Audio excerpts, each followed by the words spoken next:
এই অঙ্কটায় root under এ বির নিকটতম মান চেয়েছে। তাহলে রুট আন্ডার এ এবং রুট আন্ডার বি, তাহলে এখান থেকে আমাদের মান বের করতে হবে কার? এ এবং বি এর।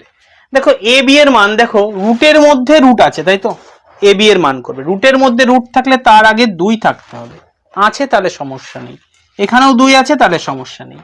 এবার দেখো এই যে রুটের মধ্যে যে সংখ্যাটা আছে সেটাকে গুণ আকারে ভাঙাবো, যেমন ভাবে ভাঙাবো যেন সামনের সংখ্যা হতে পারে। তাহলে এটা কত হতে পারে? 3 আর 7 হতে পারে।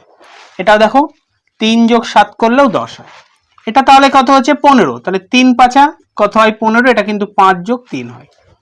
এবার সবসময় বড় সংখ্যাটা আগে নিতে হবে। কি রুটের মধ্যে আছে, তাহলে একটা করে রুট দিয়ে 7 হয়ে গেল, আর এখানে রুটের মধ্যে আছে √3 হলো। এবার সাইন কি হবে?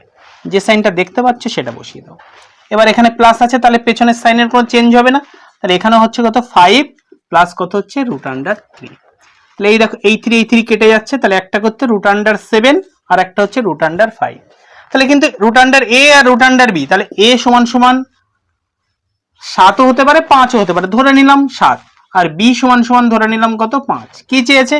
রুট আন্ডার এ বির মান, অর্থাৎ 7 গুণ কত হয়?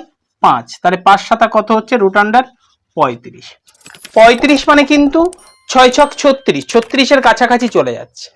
তাহলে 36 মানে কত লিখতে পারি? 5.9। যেহেতু আমরা উত্তরে দেখতে পাচ্ছি 5.9 আছে 6 এর কাছাকাছি, তাহলে উত্তরটা কিন্তু আমাদের 5.9 হয়ে গেল।